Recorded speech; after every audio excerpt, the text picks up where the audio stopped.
쉴 수 없었네. 오 주님 나의 목자 날 인도하시며 그 말씀 순종하는 법 가르쳐 주셨네. 나의 필요 모두 주님께 있네. 겸손히 찬양하는 이유도 주 권능과 은혜 나를 자유케 하네. 오직 주님만 갈급합니다.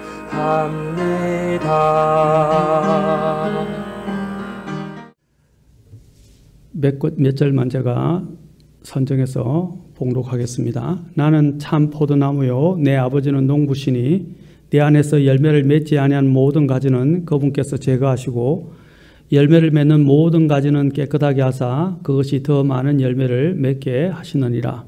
너희가 내 안에 거하고 내 말들이 너희 안에 거하면 너희가 원하는 바를 구하라. 그러면 그것이 너희에게 이루어지리라.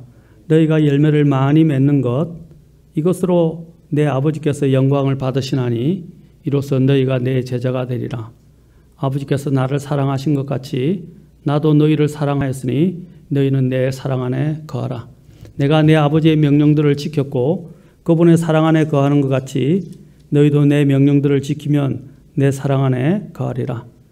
내가 너희에게 이 일들을 말한 것은 내 기쁨이 너희 안에 머물러 있어 너희 기쁨이 충만하게 하려 함이니라.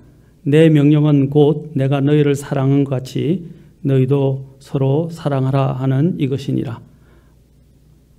아무에게도 자기 친구들을 위해 자기 생명을 내놓는 것 이것보다 더 큰 사랑은 없나니 무엇이든지 내가 너희에게 명령하는 것을 너희가 행하면 너희가 나의 친구니라. 기도하겠습니다. 하나님 오늘 이 시간 말씀을 높이시고 또 주장해 주시기를 원합니다.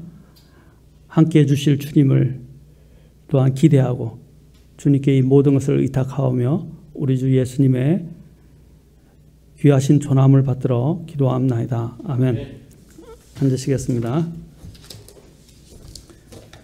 자, 제가 우리가 열매를 많이 맺는 것에 대해서 어떻게 열매를 많이 맺는가, 열매를 많이 맺는 것에 대해서 제가 말씀을 드렸습니다. 자, 그 중에서 지난 시간에 우리가 예수님의 사랑 안에 거해야 한다라고 말씀드렸습니다. 예수님의 사랑 안에 거해야 한다. 자, 우리가 예수님의 사랑 안에 거하는 것을 주님께서 15장 9절에서 말씀하셨습니다. 9절에서 아버지께서 나를 사랑하신 것 같이 나도 너희를 사랑하였으니 너희는 내 사랑 안에 거하라 라고 말씀하셨습니다. 그리고 또한 요한복음 15장 10절에서 내가 내 아버지의 사랑은 무엇인가에 대해서 이야기합니다. 10절에 나옵니다. 내가 내 아버지의 명령들을 지켰고 그분의 사랑하는 것 같이. 자, 사랑은 어떻게 하는 것이라고 되어 있습니까? 사랑 안에 거하는 것은 바로 하나님 아버지의 명령들을 지키는 것이다. 그래서 주님께서 10절에서도 제자들에게 말씀하십니다. 나도 내 아버지들의 명령을 지켜서 그분의 사랑 안에 거하는 것 같이 너희도 내 명령들을 지키면 내 사랑 안에 거하리라 라고 했습니다. 자, 내 명령들을 지키면 사랑 안에. 자, 우리가 사랑한다 하면서 명령들을 지키고 말한 것을 지키지 않는다면 사랑하는 것이 아닙니다. 우리는 사랑한다고 입으로는 말하면서 사랑의 행위를 하지 않습니다. 그런다면 그것은 사랑이 아니에요. 사랑은 수고하고 희생하고 자기를 내어주는 것입니다. 그런데 그런 사랑의 수고와 희생과 내어줌이 없이 어떻게 사랑을 이야기할 수 있습니까? 그 중에 또한 주님께서 사랑과 관련해서 또 한 가지 말씀하신 것이 있습니다. 그것이 무엇입니까? 12절에서 또 내 명령은이라고 하셨어요. 주님이 말씀하신 것은 주님의 말씀을 명령들을 지키라라고 말씀하셨죠. 또 한 가지 주님이 주신 명령은 무엇입니까? 내가 너희를 사랑한 것 같이 너희도 서로 사랑하라라는 것입니다. 주님께서 어떻게 사랑을 우리에게 보여주셨습니까? 바로 죄인들인 우리들을 위해서 자신의 생명을 내어놓았다는 것입니다. 13절과 14절에서 말씀하고 있습니다. 13절에서 말씀하고 있습니다. 자기 생명을 내놓는 것, 이것보다 더 큰 사랑이 없다고 그랬는데 예수님께서 친히 우리를 위해서 자신의 생명을 내어놓으심으로써 본을 보여주셨습니다. 죄인인 자신을 따르지 않는 사람들, 자신을 또한 거역하는 자들을 주님께서는 끝까지 사랑하셨고 그들을 위해서 자신의 생명까지 내어놓으셨다는 사실입니다. 그래서 주님께서 이것을 말씀하시면서 우리에게도 말씀하셨습니다. 말로만 하지 말고, 그렇죠? 내 명령을 지키고 말로만 하지 말고 내 형제들을 사랑하라 그랬습니다. 눈에 보이는 야고보서와 요한일서에서도 눈에 보이는 형제를 사랑하지 않으면서 보이지 않는 하나님을 사랑한다는 말은 다 그것은 거짓말이다라고 했습니다. 그것은 어불성설이라는 것입니다. 눈에 보이지 않는 형제를 사랑하지 않고 용서하지 않으면서 어떻게 하나님을 사랑한다고 할 수 있습니까? 하나님께서 보여주신 사랑은 그런 사랑이 아닙니다. 그런데 오늘날 성도로서 신앙생활을 하는 많은 사람들이 하나님을 사랑한다고 이야기하면서 형제들을 사랑하지 않고 미워하고 용서하지 않습니다. 그리고 또한 존경할 자를 존경하지 않습니다. 공경할 자를 공경하지 않습니다. 사랑할 수 있는 대상을 골라서 사랑합니다. 그것은 사랑이 아닙니다. 주님이 말씀하신 사랑이 아닙니다. 여러분, 가족들 가운데서 자녀들이 어떤 자녀들은 좀 미운 짓을 해요.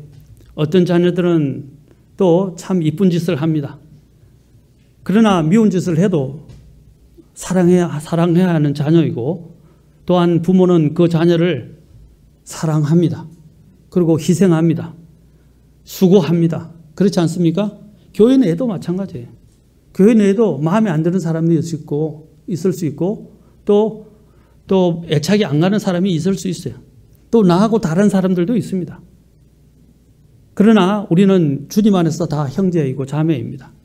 우리는 보이는 자매들을 사랑해야 합니다. 사랑한다는 말이 죄를 용납한다는 뜻은 아닙니다. 죄는 해결돼야 되고 회개돼야 됩니다. 그러나 죄는 하나님께 심판을 맡기고 우리가 해야 할 일은 무엇입니까? 사랑하는 것입니다. 그리고 회개하면 용서하는 것입니다. 회개하지 않으면 하나님께 맡기는 것입니다. 우리는 보이지 않는 하나님을 사랑한다 하면서 보이는 형제들을 사랑하지 않으면 그것은 하나님을 사랑하는 것이 아니다 하는 것을 주님께서 계속해서 강조하셨다는 것을 기억해야 합니다. 여러분, 우리가 사랑을 하게 될 때 우리는 하나님께서 기뻐하시는 열매들을 맺을 수 있습니다. 사랑은 무엇보다도 하나님을 사랑하는 것이고 그 다음에 주님께서 인간에게 주신 첫 번째 계명이 무엇입니까? 내 이웃을, 가장 인간에게 주신 계명의 핵심은 바로 너는 내 이웃을 내 자신과 같이 사랑하라는 말씀이셨습니다. 그리고 율법과 대언자의 글이 이 두 명령에 달렸다고 마태복음 22장 40절에서 말씀하셨습니다. 사랑하게 되면 눈이 멀게 됩니다. 지난 시간에 이야기한 것처럼 야곱이 라헬을 얻기 위해서 무려 14년을 일하고 또 감사해서 7년을 더해서 21년을 그는 일하며 섬겼다는 사실을 우리는 기억해야 합니다. 얼마나 긴 세월을 그는 사랑하는 라헬을 얻기 위해서 수고했습니까? 마찬가지입니다. 우리가 주님을 사랑한다 그런다면 어떠한 희생도 감수하게 되는 것입니다. 그리고 주님 앞에 나오게 되는 것입니다. 향유옥합을 들고 향유를 부어서 자신의 머릿결로 주님을 씻었던 마리아 또한 주님을 사랑하고 용서받은 것들에 대해서 너무 감사하기 때문에 그녀는 바로 그 향유도 아까워하지 않고 그것을 주님의 발에 부어서 자신의 머릿결로 주님의 발을 씻겼다는 사실을 우리는 기억해야 합니다. 그것은 사랑에서 오는 것입니다. 우리는 이 사랑을 늘 마음에 새겨야 합니다. 하나님이 우리에게 베푸신 사랑이 우리 마음에 없으면 우리는 다른 것을 사랑할 수가 없습니다. 주님께서 나 같은 죄인을 사랑하신 것을 우리는 우리 마음속에 기억하고 있어야 합니다. 그래서 사도 바울은 로마서 13장 8절에서 서로 사랑하는 것 외에는 누구에게든지 어떤 것도 비치지 말라. 다른 사람을 사랑하는 자는 율법을 성취하였느니라 라고 말했습니다. 율법을 성취하였다. 다른 사람을 사랑하는 자, 사랑하기 때문에 뒤에 13장 9절에서 말합니다. 너는 간음하지 말라. 너는 살인하지 말라. 너는 도둑질하지 말라. 너는 거짓 증언하지 말라. 너는 탐내지 말라 한 것과 어떤 다른 명령이 있을지라도 그것은 너는 내 이웃을 내 자신과 같이 사랑하라 하신 이 말씀 안에 간략하게 들어있느니라 라고 했습니다. 바로 모든 십계명에 여기서 안식일에 대한 부분은 빠져 있습니다. 안식일 외에 다른 것들은 다 인용이 되어 있어요. 이 십계명의 모든 명령들은 무엇을 향하고 있다가 다른 사람을 사랑하는 것. 그것이 바로 이 십계명, 가장 명령들의 핵심인 이 십계명을 성취하는 것이라고 주님이 말씀하셨습니다. 그러면서 로마서 13장 10절에서 결론을 내렸습니다. 사랑은 자기 이웃에게 해를 끼치지 아니하나니 그러므로 사랑은 율법의 완성이니라 라고 말했습니다. 여러분, 사랑하기 때문에 안 하는 거예요. 사랑하기 때문에 해야 할 일을 하는 거예요. 사랑하기 때문에 그 말을 듣고 또한 그 말에 순종하는 거예요. 우리의 모든 동기는 사랑에서 나와야 합니다. 특히 주님을 3번이나 부인했던 베드로에게 예수님께서 다시 그를 회복시켰을 때 무엇을 물었습니까? 주님께서는 너가 뭘 잘못했고 너가 뭘 잘못했고 너가 뭘 잘못했다라고 묻지 않으셨어요. 주님께서 그에게 물으신 것은 너가 나를 사랑하느냐? 이것 처음에는 이것들보다 더 사랑하느냐? 사랑의 우선순위에 대해서 물으셨어요. 시몬아, 너가 이것들보다 나를 사랑하느냐? 더 사랑하느냐? 더 사랑하느냐? 물으셨어요. 그 다음에 두 번째도 물으실 때 시몬아, 내가 나를 사랑하느냐? 또 물으셨어요. 세 번째도 주님께서 시몬아, 내가 나를 사랑하느냐? 하고 물으셨어요.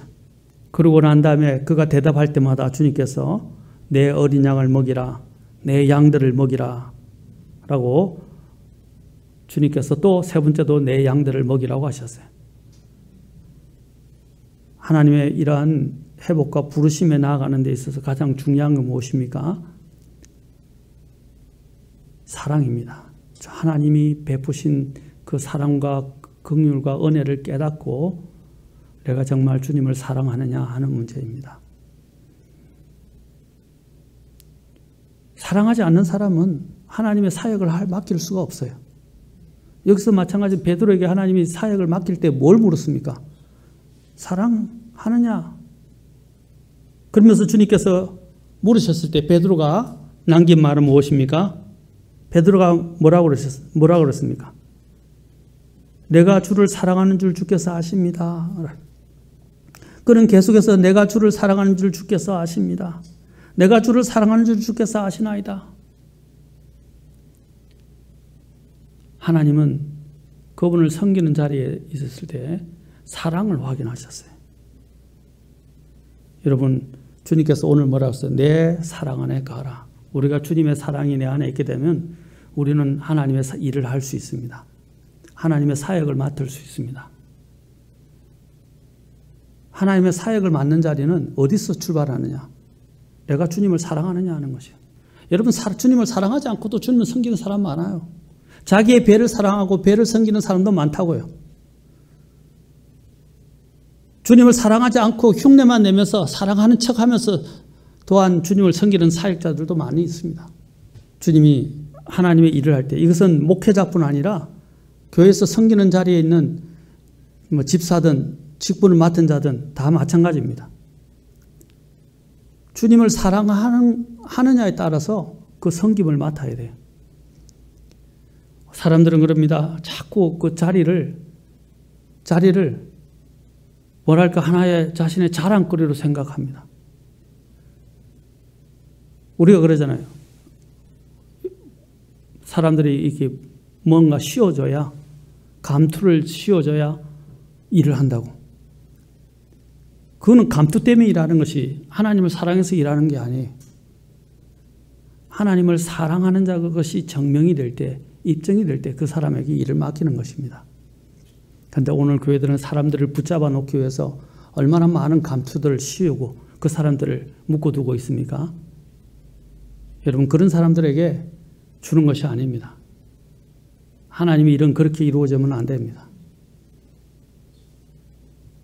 하나님의 일은, 세상은 능력 있고 뛰어나고, 그렇죠? 사랑 관계 없어요. 그런 자질만 있으면 되지만 하나님은 그런 자질보다 더 중요한 것이 무엇입니까? 하나님을 사랑하느냐 하는 것입니다.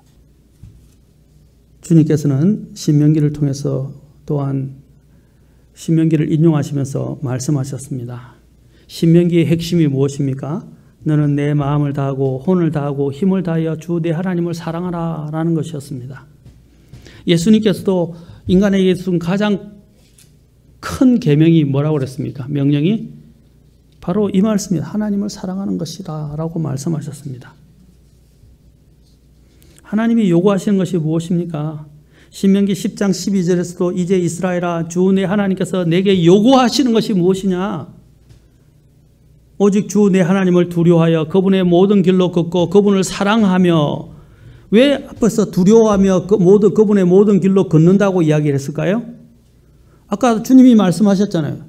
내 명령들을 지키는 자가 나를 사랑하는 거였어요. 나를 사랑한 자는 내 명령을 지킨다고 그러셨어요. 그것은 비단 요한복음 15장에서 말씀하신 뿐 아니라 요한복음 14장에서도 주님께서 말씀하시고 요한복음 15장 뒤에서도 주님께서는 말씀하셨어요. 그리고 16장에서도 주님께서는 말씀하셨어요. 계속해서 주님은 말씀하셨어요. 특히 14장 20절, 21절 보십시오. 21절. 내 명령들을 가지고 그것을 지키는 자가 나를 사랑한 자다라고 말씀하셨지 않습니까? 주님의 명령들을 지키는 사람이 주님을 사랑하는 것입니다. 그런데 아까도 제가 말씀드렸지만 사랑한다고 그러면서 주님의 말씀을 지키지 않는다면 그것은 사랑하는 것이 아니에요. 우리는 그런 사람들이 너무 많다는 것이 문제입니다. 예수님께서 바리새인들의 마음을, 종교 지도자들의 마음을 꿰뚫어 보시면서 마가복음 7장에서 뭐라고 말씀하셨습니까? 이 백성이 주님이 인용하셨어요. 인용하시면서 뭐라고 그랬습니까? 우리는 하나님이 가장 싫어하는 것이 무엇입니까? 이중성입니다. 이중성. 마음에 두 마음을 가진 사람들이에요. 근데 마음에 두 마음인데 하나는 마음에 악한 마음을 악을 향하고 있고 하나는 하나님을 향하고 있는 것입니다. 이스라엘의 우상 숭배는 어떤 종류의 우상 숭배였습니까? 입술로는 하나님을 이야기하지만 마음은 우상으로 가득 차 있고 실질적인 삶에 있어서도 그들은 우상들을 세웠다는 것입니다. 그리고 그 우상들을 통해서 우상들을 쫓아가기도 했지만 우상들을 하나님이라고 이름 붙이고 섬긴 경우도 있었다는 것입니다. 이건 이중성입니다. 이중성인 거예요.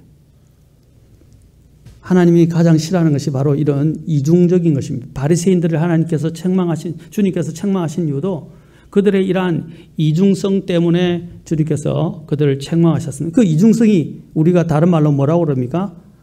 위선이라고 말하는 것입니다. 오늘날 교회 안에서도 이런 위선을 가지고 섬기는 사람들이 많이 있습니다. 7장 6절에서 보십시오. 6절에서 그분께서 그들에게 대답하여 이르시되 이사야가 너희 위선자들에 대해서 잘 대언하였도다. 자, 위선자가 어떤 것입니까? 자, 같이 읽겠습니다. 시작. 그것은 기록된 바 이 백성이 자기 입술로는 나를 공경하나 그들의 마음은 내게서 멀도다. 이 백성이 자기 입술로는 나를 공경하지만 마음은 내게서 멀다. 자, 전에도 얘기했죠. 몸은 우리 아이들이 학교를 오는데 학교를 다니는데 몸은 학교에 와 있어요. 그런데 마음은 학교에서 수업을 전혀 듣지 않고 딴 데 가 있어요. 학원을 보내도 아이가 공부하러 보내는데 공부는 안 하고 매 딴 생각하고 있고, 우리가 옛날 속된 말로 땡땡이 치려고 그러고 마음이 다른 데 가 있으면, 그렇죠? 그것은 공부하는 사람의 자세가 아니죠. 교회도 마찬가지입니다. 교회에 몸은 와 있지만 마음은 딴 데 가 있고 생각은 딴 데 가 있고, 그것은 하나님을 사랑하는 것이 아니에요. 그건 이중적인 거예요. 하나님이 가장 싫어하는 것이 바로 이 위선과 이중성인 것입니다. 우리도 입술로는 주님을 공경한다고 이야기하지만 우리의 마음은 주님께서 떠나 있는 경우가 없는지 돌아봐야 합니다.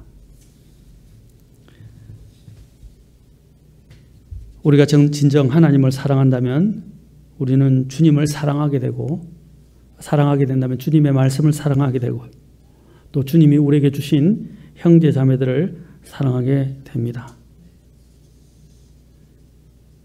그리고 우리가 주님을 사랑하게 된다면 우리는 또한 주님의 교회를 사랑하게 돼 있어요.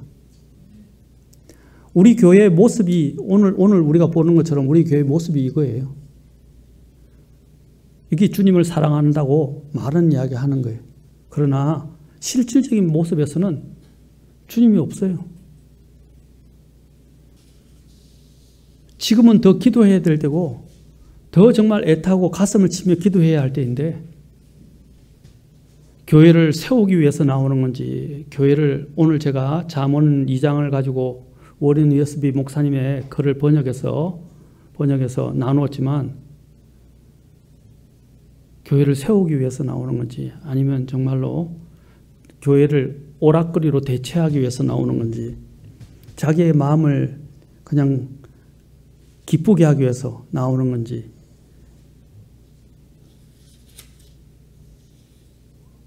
우리 자신들을 우리가 한번 정말 돌아봅시다. 여러분, 주님 앞에 나아가는데 가장 중요한 것이 회개입니다. 회개는 무엇입니까? 하나님과의 관계를 바로 가지는 거예요. 자신의 죄에서 돌이킬 뿐 아니라 하나님과 올바른 관계를 다시 다 가지는 것입니다. 그것이 회개라는 거예요. 그 회개를 통해서 우리는 하나님 앞에 또한 나아가는 것입니다.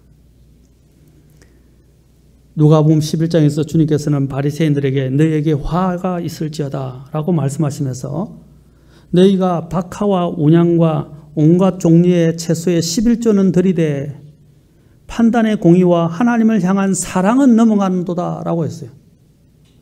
사랑은 없는, 형식만 있는, 그렇죠? 형식만 있고 하나님 앞에 희생을 드리는 것이 무슨 소용이 있습니까? 하나 사랑하지도 않는데. 자, 내가 아내를 사랑한다고 해서 이제 마음은 아내에게 없고 마음은 다른 데 가 있으면서 아내에게 다이아몬드 반지를 탁 생일 선물로 갖다 준다? 만약에 아내가 그 마음을 안다면 아내가 기뻐할까요? 아내가 모르니까 좋아서 받겠죠. 그러나 마음이 없이 선물만 주게 될 때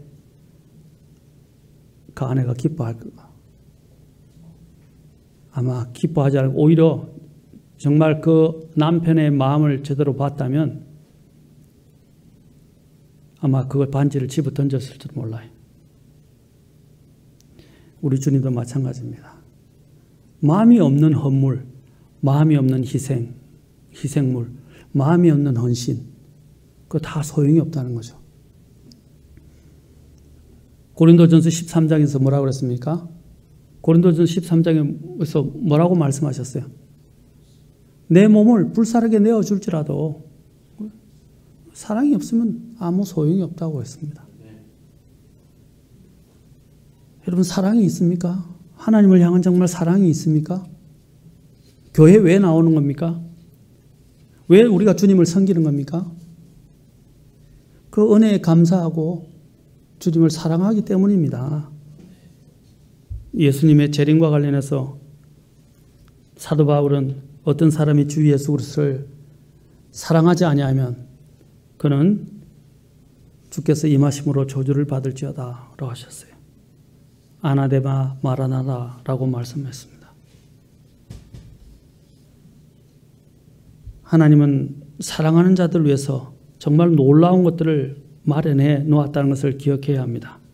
하나님은 무조건 사랑을 달라 하지 않으셨어요. 사랑하는 자들에게는 그 사람이 알지 못하고 깨달을 수도 없고 또 정말 이해할 수 없는 엄청난 것들을 하나님께서 예비해 놓으셨다는 사실입니다. 그래서 고린도전서 8장 3절에서 이렇게 말씀하십니다. 어떤 사람이 하나님을 사랑하면 그분께서도 바로 그 사람을 아시느니라. 하나님은 자신을 사랑하는 사람을 아신다고 그러셨어요. 아신다는 거예요.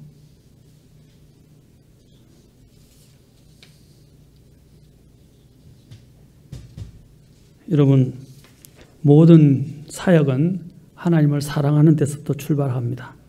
하나님을 섬기는 것도 마찬가지입니다. 예수님께서 제자들을 부르실 때도 이렇게 말씀하셨습니다.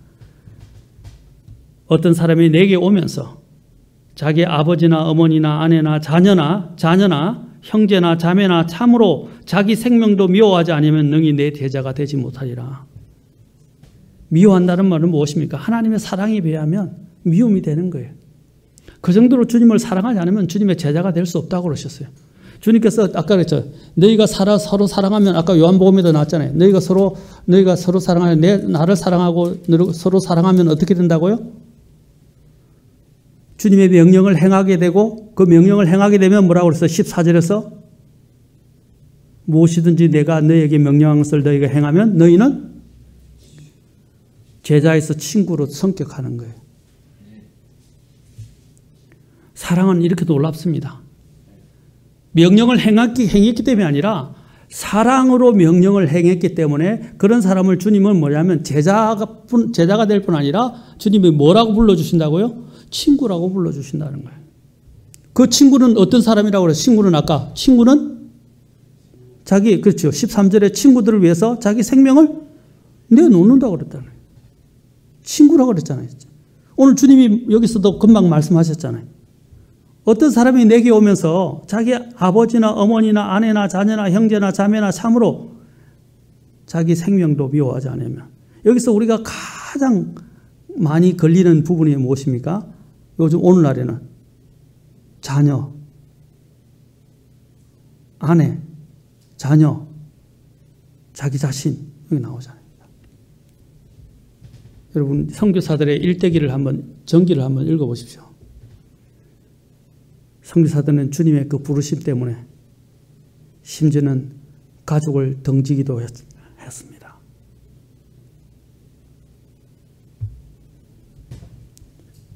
주님의 제자가 되는 것, 그것의 가장 큰 핵심은 무엇입니까?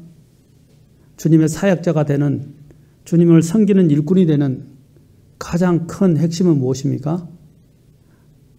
하나님을 사랑하느냐는 것입니다. 하나님을 사랑하느냐. 오늘 주님을 사랑하지 않으면서도 사역자이자 직분자가 되려고 하는 사람들이 너무 많습니다.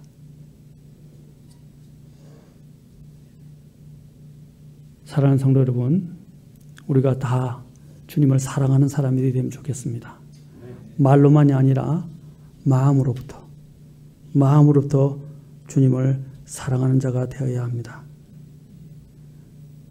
그럴 때 주님께서는 이 사랑으로 인해서 어떤 것이냐, 주님의 친구라고 불러줄 뿐 아니라 나중에 이 사람이 열매를 맺는다 이 말입니다. 그렇잖아요. 사랑하니까 일하고, 그래서 열심히 또한 뿌리고 열심히 섬긴다는 거예요. 그러니까 열매가 나올 수밖에 없는 거예요. 사랑하지 않으면 일하지 않아요. 자기 직업을 사랑하는 사람도 어떻게 해요? 열심히 하잖아요. 하니까 결과가 나오는 거예요. 어떤 일이든 열심히 하지 않는 데서 나오는 것은 일확천금을 꿈꾸는 것 같은 거예요. 우리도 교회도 마찬가지입니다. 열심히 하지 않으면서 교회가 세워지기를 원하는 것은 그것은 어불성설입니다. 하나님이 기뻐하지도 않는 방법이에요. 하나님의 방법이 아니에요. 우리는 섬기지도 않고 희생도 안 하고 드리지도 안 하고 헌신도 안 하면서 교회가 세워지기를 위해서 기도만 하면 뭐합니까? 그건 기도는 기도하는 게 아니에요. 하나님 사랑하는 것도 아니에요. 부끄럽습니다. 사실은요.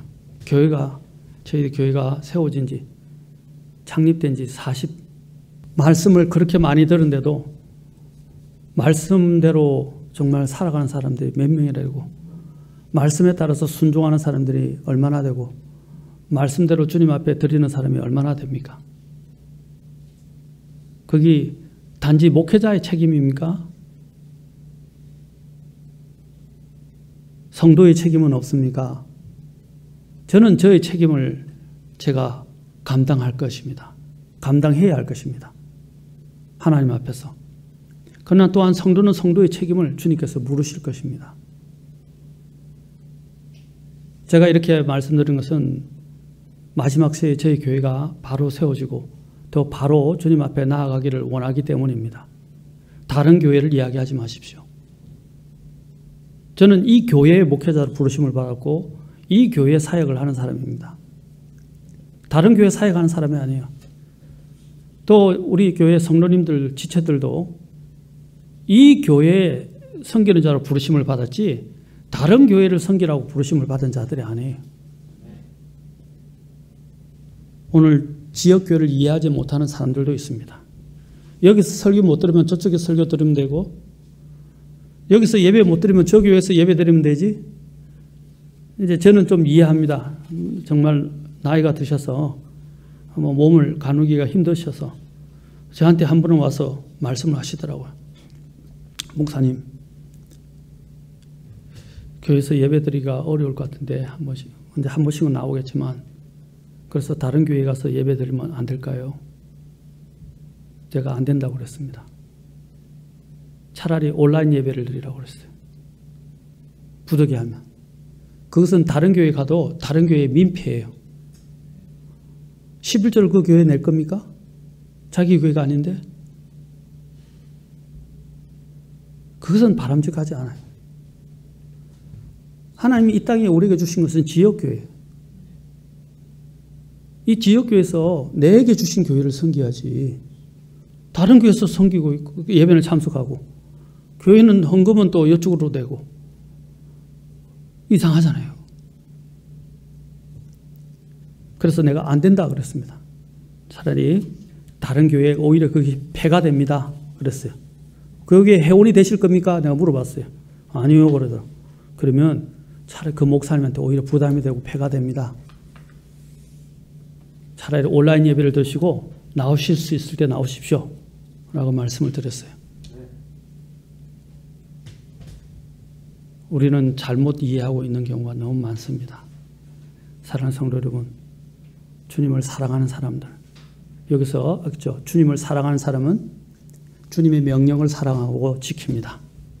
주님을 사랑하는 사람은 주님이 주신 형제 자매들을 사랑하고 용서합니다. 그리고 주님이 주신 사랑을 가지고 또한 사랑하는 사람은 주님의 교회를 사랑합니다. 주님이 뭐라고 하셨어요? 오늘 말씀의 핵심은 너희가 내 사랑 안에 거하라. 어떤 사람이 사랑 안에 거한다고 그랬어요?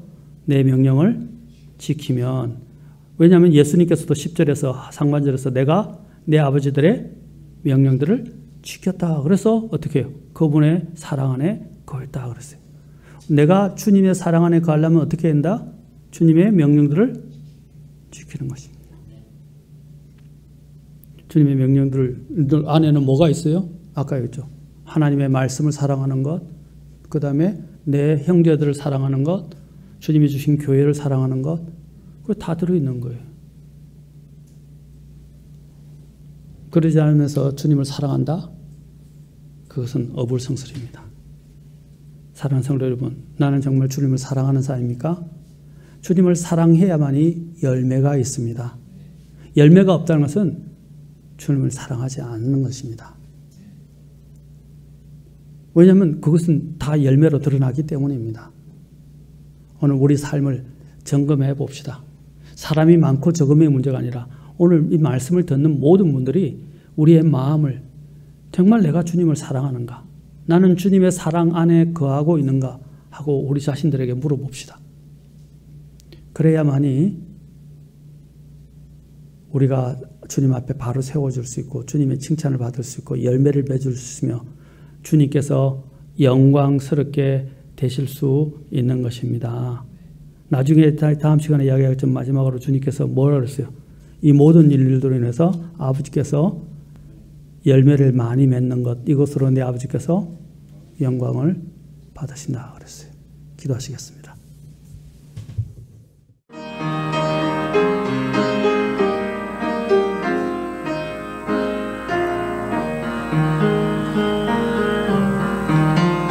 나 주님 주신 것보다 더 원했었지만 주님은 갈보리에서 생명을 주셨네. 오 주께 엎드리며 최고를 드리리. 내 삶의 이유 주심에 감사드립니다.